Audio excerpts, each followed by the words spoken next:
Hello everyone. आज हम बात करेंगे कम्युनिटी हेल्थ ऑफिसर की जॉब के रिलेटेड, जो कि मुझे बहुत ही डीएम्स आ रहे थे इंस्टाग्राम के ऊपर कि बेसिकली जॉब में क्या होता है, कितने वर्किंग आवर्स होते हैं, क्या रोल्स रिस्पॉन्सिबिलिटीज़ रहती हैं और कितने आवर्स हमें काम करना है, कितनी सैलरी है।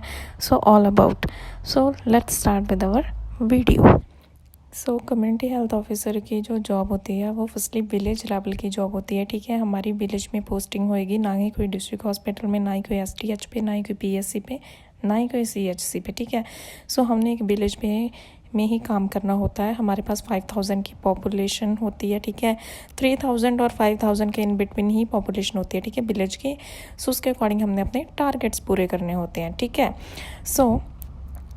नेक्स्ट इज़ द जो हमारी सीएचओ की रोल्स एंड रिस्पॉन्सिबिलिटीज़ क्या होती हैं। ठीक है, सीएचओ का फर्स्ट जो मेन रोल है वो है ओपीडी। ठीक है, हमारे पास कोई पेशेंट आएगा, हमने उसका डायग्नोस करना है कि वो क्या कंडीशन से सफ़र कर रहा है। ठीक है, हमने उस अकॉर्डिंग पेशेंट को क्या है मेडिसिन प्रिस्क्राइब कर देनी है। ठीक है, मान लो कि हमें कोई टेस्ट की नीड है, तो हमने पेशेंट को बोलना है कि आप ये टेस्ट करवाए हो, फिर उसके अकॉर्डिंग हम डायग्नोस कर देते हैं कंडीशन को।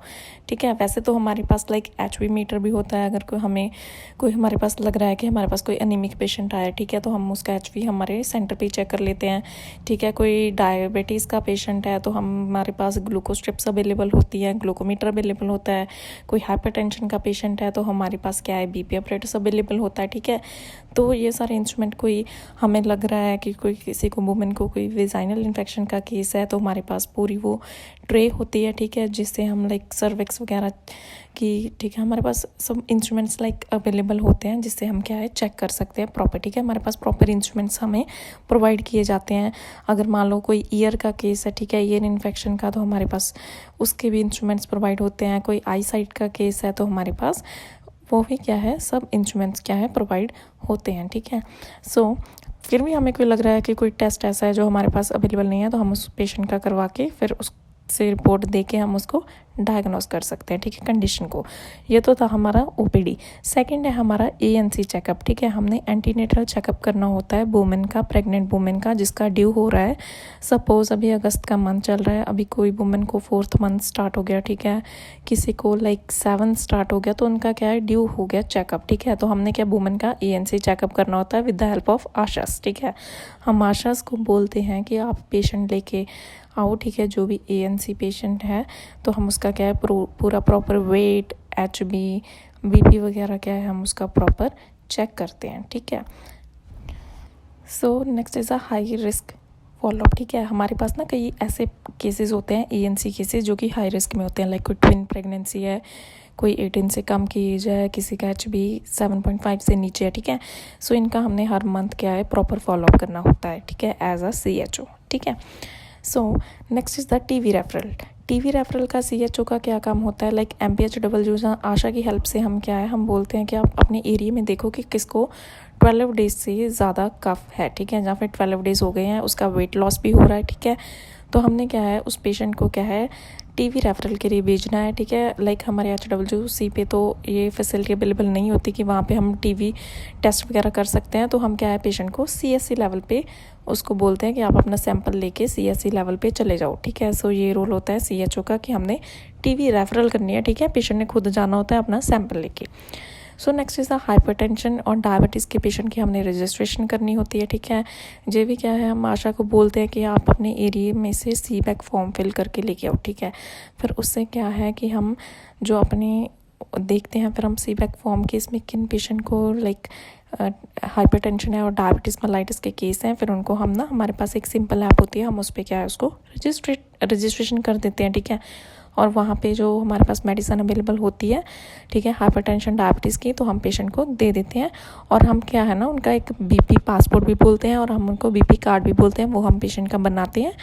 तो उसमें क्या है मंथली पेशेंट क्या अपनी मेडिसिन लेके जाता है। जैसे हमने एएनसी फॉलोअप किया, वैसे ही क्या है इसमें डायबिटीज़ और हाइपरटेंशन पेशेंट का मंथली फॉलोअप होता है। ठीक है, जो हमारे पास ऐप होती है ना, सिंपल ऐप, वो सिंपल ऐप की हेल्प से क्या है हमें ना वहाँ पे नोटिफिकेशन आ जाता है कि आपका ये पेशेंट ड्यू हो गया है, इसको आप कॉल करके मेडिसिन दे दो। ठीक है, वैसे तो पेशेंट खुद ही ले जाता है, बट इन केस अगर किसी पेशेंट को नहीं पता कि उसकी ड्यू डेट हो गई है, ठीक है, हमने क्या उसको कॉल करके बुला। So next is the teleconsultation, ठीक है, सर्विसेज। टेली कंसल्टेशन सर्विसेज क्या होती हैं, लाइक हमारा ना मंथली टारगेट होता है, टारगेट्स चेंज होते रहते हैं, कभी 10, कभी 15, कभी 25।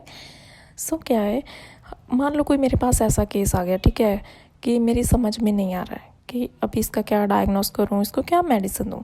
तो क्या है, मैं टेली कंसल्टेशन की हेल्प से क्या है, लाइक उसमें ना हमारे पास एक हब बना होता है, हमारे पास स्पेशलाइज्ड डॉक्टर्स होते हैं, स्किन के, गायनी के, ठीक है, लाइक हर तरह के हमारे पास वहाँ पे डॉक्टर्स अवेलेबल होते हैं। हम उनसे क्या है डायरेक्ट कंसल्ट करवा सकते हैं पेशेंट को, ठीक है।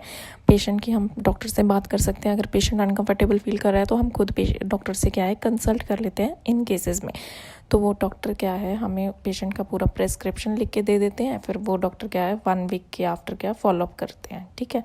सो ये तो बहुत अच्छी सर्विस है जो HWC लेवल पे हमें प्रोवाइड की गई है, ठीक है।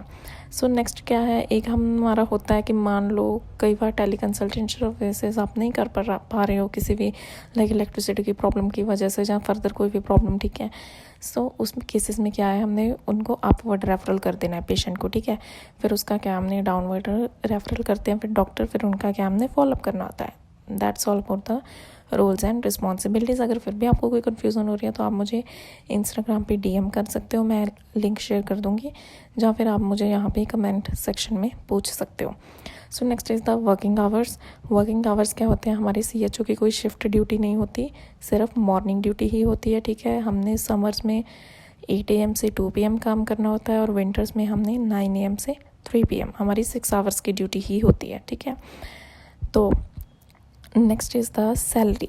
सैलरी कितनी होती है CHO की, सैलरी इज़ जो लाइक सो हमें 6% तो इंक्रीमेंट लगता ही है। और मैं आपको भी स्टार्टिंग की सैलरी बताती हूँ, ठीक है। लाइक मैंने अभी ज्वाइन किया है, सो मेरी बेसिक सैलरी होगी 20,000, ठीक है, प्लस 15,000 मेरा इंसेंटिव होगा। सो टोटल मिला के कितने हो गए 35,000, ठीक है, इन हैंड पर मंथ होगा आपके, ठीक है।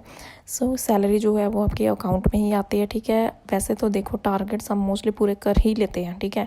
कभी ही हुआ होगा कि हमसे 1-2 टारगेट नहीं पूरे हुए, ठीक है, बट अदरवाइज़ क्या होता है कि हम टारगेट मोस्टली कंप्लीट कर ही लेते हैं। तो we were having a 35,000 salary, ठीक है। सो ये तो थी सैलरी की बात। So that's all about the topic. I think आपको सब कुछ क्लियर हो गया होगा। कि अगर कोई आपको कन्फ्यूज़न है, ठीक है, या फिर आपने कुछ पूछना है, तो आप मुझे इंस्टाग्राम पे DM कर सकते हो, या फिर मैं आपको यहाँ पे लिंक प्रोवाइड कर दूँगी इंस्टाग्राम का, ठीक है। या फिर मुझे आप कमेंट सेक्शन में भी पूछ सकते हो।